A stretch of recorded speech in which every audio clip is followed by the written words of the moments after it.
Hello guys, അപ്പോൾ എല്ലാവർക്കും അടുത്തൊരു വീഡിയോയിലേക്ക് സ്വാഗതം. അങ്ങനെ ദേ ഫൈനലി ആ ദിവസം വന്നു. നമ്മുടെ നാട്ടിലത്തെ വെക്കേഷനും സുഖവാസവും ഒക്കെ കഴിഞ്ഞ് നമ്മളങ്ങനെ ഖത്തറിലേക്ക് പോവുകയാണ്. ഖത്തറിലേക്ക് പോയാലും നമ്മൾ നമ്മുടെ കാനഡ എപ്പോഴും മിസ് ചെയ്യും കേട്ടോ, അത് വേറൊരു കാര്യം. അതേപോലെ തന്നെ നമ്മുടെ നാട് നമ്മൾ മിസ്സാക്കിക്കൊണ്ടാണ് നമ്മൾ ഈ പ്രാവശ്യം പോകണത്. കാരണം നമ്മൾ ഒരു 7-8 മാസത്തോളം ഈ തവണ നാട്ടിലുണ്ടാവുന്നു. ഒത്തിരി എൻജോയ് ചെയ്തു ഈ പ്രാവശ്യം നാട്ടിൽ. പിന്നെ ചേച്ചിയും പിള്ളേരും ഒക്കെ വന്നിട്ടുണ്ടായിരുന്നു.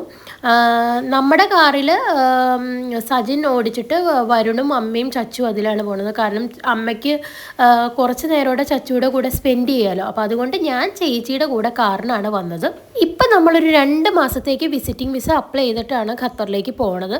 അപ്പോൾ നമ്മൾ നമ്മുടെ വീടിനോടും ഒക്കെ ഒന്ന് ടാറ്റ ബൈ ബൈ ഒക്കെ പറഞ്ഞ് ഒരു സങ്കടത്തോടു കൂടിയാണത് ഈ പ്രാവശ്യം പോണത്. കാരണം ഇത്രയും നാൾ നിന്നുകൊണ്ട് ഭയങ്കരമായിട്ടൊരു വിഷമം വന്നു പോവാൻ നേരത്ത്. അങ്ങനെ നമ്മൾ ഏകദേശം 3 മണിക്കൂർ മുന്നേ നമുക്ക് അവിടെ എത്തണം. ഞങ്ങളതേ അങ്ങനെ ഡ്രൈവിങ് സ്റ്റാർട്ട് ചെയ്തു. ചേച്ചിയാണ് വണ്ടി ഓടിച്ചത്. അപ്പോൾ നമ്മളങ്ങനെ പോവുകയാണ് എയർപോർട്ടിലേക്ക്. നമ്മുടെ തൊട്ട് ഫ്രണ്ടിലായിട്ട് വരുണും അമ്മയും ചച്ചുവും കൂടി ആ കാറിൽ ഇരിക്കുന്നുണ്ട്. പിന്നെ വന്ന വഴിക്ക് എൻ്റെ ജിം കണ്ടപ്പോൾ ജിമ്മിന് ഒരു ടാറ്റ കൊടുത്തിട്ടാണ് ഞാൻ പോകുന്നത്. അങ്ങനെ ഏകദേശം 1 അവർ യാത്രയ്ക്ക് ശേഷം നമ്മുടെ എയർപോർട്ടിലേക്ക് എത്താൻ പോവുക. ഈ വിസിറ്റിംഗ് വിസ എടുത്ത് പോണേൻ്റെ എന്തെങ്കിലും ഡീറ്റെയിൽഡ് ആയിട്ടുള്ള കാര്യങ്ങൾ നിങ്ങൾക്ക് വേണമെങ്കിൽ നിങ്ങൾ ഈ വീഡിയോയുടെ താഴെ കമൻറ്റ് ചെയ്താൽ മതി. അപ്പം ഞങ്ങൾ ഒത്തിരി ക്വസ്റ്റ്യൻ ഒക്കെ ഉണ്ടെങ്കിൽ ഒരു വീഡിയോ ആയിട്ട് ചെയ്യാം. അല്ലെങ്കിൽ ഞങ്ങൾ ആ വീഡിയോയുടെ കമൻറ്റിൻ്റെ താഴെ തന്നെ ഞങ്ങൾ റിപ്ലൈ ആയിട്ട് തരുന്നതാണ്. അങ്ങനെ ഞങ്ങൾ എയർപോർട്ട് എത്തി. ഇന്ന് അതുകൂടാതെ വേറൊരു സർപ്രൈസും കൂടെ ഉണ്ട്. ഞങ്ങളുടെ കൂടെ ഇന്ന് ശ്രീകുട്ടനും കൂടെ വരണ്ട്. അതായത് എൻ്റെ അനിയനും കൂടെ ഞങ്ങളുടെ കൂടെ ഖത്തറിലേക്ക് വരണ്ട്.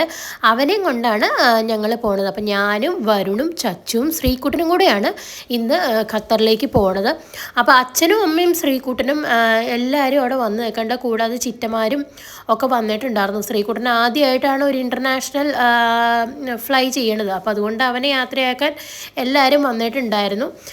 ചച്ചു പിന്നെ അമ്മേനെയും അച്ഛനെയും എല്ലാവരും കണ്ടപ്പോൾ പിന്നെ അവരുടെ പുറകെയായി പോക്ക്. അവിടെ ചെന്ന് കഴിഞ്ഞ് പിന്നെ എല്ലാവരുമായിട്ടും കുറച്ച് കുശലമൊക്കെ പറഞ്ഞതിന് ശേഷം ഞങ്ങൾ കുറച്ച് കൂടുതൽ സാധനങ്ങൾ കൊണ്ടുവന്നിട്ടുണ്ടായിരുന്നു. കാരണം നമ്മുടെ ബാഗിൽ ഓൾറെഡി ഓവർ വെയിറ്റ് ആയിരുന്നു. അപ്പോൾ ശ്രീകുട്ടൻ്റെ ബാഗിലേക്ക് ആക്കാൻ വേണ്ടിയിട്ട് കുറേ സാധനങ്ങൾ കവറിലിട്ടുകൊണ്ടാണ് വന്നത്. അതൊക്കെ പിന്നെ ശ്രീകുട്ടൻ്റെ ബാഗിലാക്കി കഴിഞ്ഞിട്ട് നമ്മളെല്ലാവരോടും ടാറ്റ പറഞ്ഞ് ചെക്കിൻ ചെയ്യാനായിട്ട് ഉള്ളിലേക്ക് പോയി. ചെക്കിൻ സ്റ്റാർട്ട് ചെയ്തപ്പോഴാണ് നമ്മുടെ ബാഗിൽ വെയിറ്റ് കൂടുതലാണ്. ഏകദേശം 3 കിലോളം വെയിറ്റ് കൂടുതലായിരുന്നു. അപ്പോൾ അവർ പറഞ്ഞു എക്സ്ട്രാ നമ്മൾ ക്യാഷ് കൊടുക്കേണ്ടി വരും. അപ്പോൾ നമ്മൾ അവരോട് പറഞ്ഞു നമ്മുടെ 7 കിലോ ഉള്ള ബാഗിൽ വെയിറ്റ് കുറവാണ്, അപ്പോൾ അതൊന്ന് നോക്കിയിട്ട് ഇതിലേക്ക് ആഡ് ചെയ്യാൻ പറ്റുമെന്ന് നോക്കി. അപ്പോൾ അവർ നമ്മുടെ 7 കിലോ ഉള്ള ബാഗ് തൂക്കി നോക്കി കഴിഞ്ഞപ്പോൾ ശരിയാണ്. എന്നിട്ട് ആ വെയിറ്റ് അവർ ഇതിലേക്ക് ആഡ് ചെയ്ത് കൊടുത്തു. അപ്പോൾ അതുകൊണ്ട് എക്സ്ട്രാ കാശൊന്നും നമുക്ക് കൊടുക്കേണ്ടി വന്നില്ല. അത് കഴിഞ്ഞ് നമ്മൾ നേരെ പോയത് ഫുഡ് കഴിക്കാനാണ്. കാരണം നമ്മുടെ 4 മണിക്കൂറത്തെ ഫ്ലൈറ്റ് ആയതുകൊണ്ട് ഫ്ലൈറ്റിൻ്റെ ഉള്ളിൽ നമുക്ക് ഫുഡൊന്നും കൊടുക്കില്ല. അപ്പം നമ്മൾ വിചാരിച്ചു ഇവിടുന്നേ തന്നെ കഴിച്ചിട്ട് പോകാമെന്ന് വിചാരിച്ചു. എന്നിട്ട് നമ്മൾ കഴിക്കാനുള്ളതും കുടിക്കാനുള്ളതും ഒക്കെ ഓർഡർ ചെയ്തപ്പോഴത്തേക്കും ബോർഡിങ് നേരത്തെ സ്റ്റാർട്ട് ചെയ്തു. അപ്പോൾ പിന്നെ നമ്മളതെല്ലാം പാക്ക് ചെയ്തുകൊണ്ട് നേരെ ബോർഡിങ്ങിലേക്ക് പോയി. എല്ലാം ബോർഡിംഗ് ഒക്കെ കഴിഞ്ഞ് നമ്മൾ ഫ്ലൈറ്റിലേക്ക് കയറാൻ വേണ്ടി പോവുകയാണ്. അപ്പം നമ്മളിന്ന് ഫ്ലൈ ചെയ്യാൻ പോണ ഫ്ലൈറ്റ് വേറെ ഒന്നുമല്ല, എയർ ഇന്ത്യ എക്സ്പ്രസ് ആണ്. അപ്പം നിങ്ങൾ ഏതായാലും പേടിക്കുകയൊന്നും വേണ്ട. ഈ വീഡിയോ വരുമ്പോൾ നമ്മൾ ഈ എയർ ഇന്ത്യ ഫ്ലൈറ്റിൽ ട്രാവൽ ചെയ്ത് ഖത്തറിൽ എത്തിക്കഴിഞ്ഞിട്ടാണ് നിങ്ങൾ ഈ വീഡിയോ കാണുന്നത്. അതുകൊണ്ട് നമ്മൾ സേഫായിട്ട് ലാൻഡ് ചെയ്തിട്ടുണ്ട്. നമ്മൾ ഈ ലാൻഡ് ചെയ്തതിന് ശേഷമൊക്കെയാണ് നമ്മുടെ എയർ ഇന്ത്യയിലുണ്ടായ സംഭവങ്ങളൊക്കെ നടന്നത്. അപ്പോൾ ഇപ്പോൾ അത് ആലോചിക്കുമ്പോൾ നമുക്ക് നല്ല പേടിയാണ് നമുക്ക് എയർ ഇന്ത്യയിൽ ട്രാവൽ ചെയ്യാനായിട്ട്. ഇപ്പോഴും ആ സംഭവത്തെക്കുറിച്ച് ഓർക്കുമ്പോൾ നമുക്കൊരു എന്താ പറയുക, ആ ഒരു പേടി മാറിയിട്ടില്ല, ആ ഒരു ഷോക്ക് മാറിയിട്ടില്ല.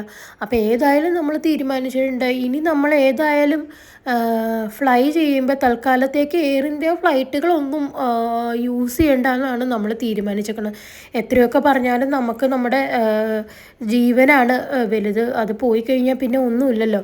അപ്പോൾ നമ്മൾ അതിൻ്റെ ഉള്ളിലേക്ക് കയറാൻ പോവുകയാണ്. അങ്ങനെ നമ്മൾ കയറി നമ്മൾ അവിടെ ഇരുന്ന് ശ്രീകുട്ടന് വിൻഡോ സീറ്റ് വേണമെന്ന് പറഞ്ഞായിരുന്നു. അപ്പോൾ അവന് വിൻഡോ സീറ്റ് കൊടുത്ത് നമ്മളെല്ലാവരും അവിടെ ഇരുന്നു. അത് കഴിഞ്ഞിട്ട് പിന്നെ ചച്ചു അവിടെയുള്ള ആ ബുക്കൊക്കെ തുറന്ന് നോക്കി, സേഫ്റ്റിയുടെ സംഭവങ്ങളൊക്കെ അവൾ ചുമ്മാ വായിച്ചുകൊണ്ടൊക്കെ ഇരിക്കുകയായിരുന്നു. അതൊക്കെ കഴിഞ്ഞ് പിന്നെ അവൾക്ക് പെയിന്റിംഗ് ബുക്ക് മേടിച്ചതുണ്ടായിരുന്നു. അത് ചേച്ചി അവൾക്ക് ഫ്ലൈറ്റിലിരുന്ന് പെയിന്റ് ചെയ്യാൻ വേണ്ടി വാങ്ങിച്ചു കൊടുത്തതാണ്. അത് അവളിരുന്ന് പെയിന്റ് ചെയ്തുകൊണ്ടിരുന്നു. ഇത് അമ്മ അവിടുന്ന് ചച്ചുവിന് ഇടയ്ക്ക് എന്തെങ്കിലും വിശക്കോ എന്തെങ്കിലും ചെയ്ത് കഴിഞ്ഞാൽ കൊടുക്കാനായിട്ട് നട്ട്സുകളെല്ലാം ആക്കി വെച്ചിട്ടുണ്ടായിരുന്നു. ചച്ചു ഒരു ഉറക്കമൊക്കെ കഴിഞ്ഞ് എണീറ്റ് ഞങ്ങൾ ഫുഡ് വാങ്ങിച്ചത് ഞങ്ങൾ 3 പേരും കൂടെ കൂടി കഴിച്ചു. അപ്പോൾ ചച്ചുവിനും കൊടുത്തു, അവൾക്കും ഇഷ്ടമായിരുന്നു, അവളും കഴിച്ചു. കഴിച്ചു കഴിഞ്ഞ് പിന്നെ നമ്മളൊരു ഉറക്കമൊക്കെ ഉറങ്ങി കഴിഞ്ഞപ്പോഴത്തേക്കും നമ്മൾ ലാൻഡ് ചെയ്തു.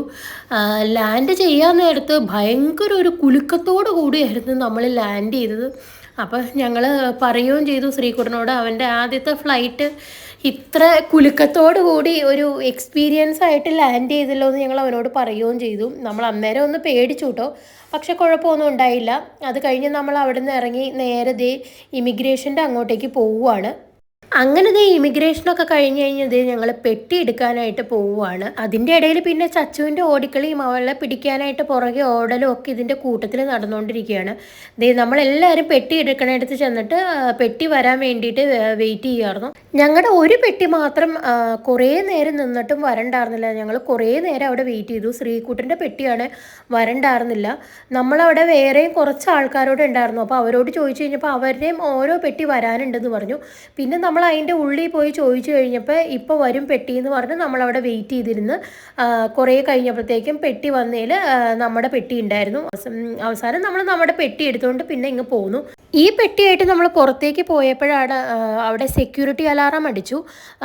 കാരണം നമ്മുടെ ഈ വരാൻ വൈകിയ പെട്ടി അവരെന്തോ ടാഗ് ചെയ്തിട്ടോ എന്തോ ഉണ്ടായിരുന്നു, അതുകൊണ്ടാണ് അലാം അടിച്ചത്.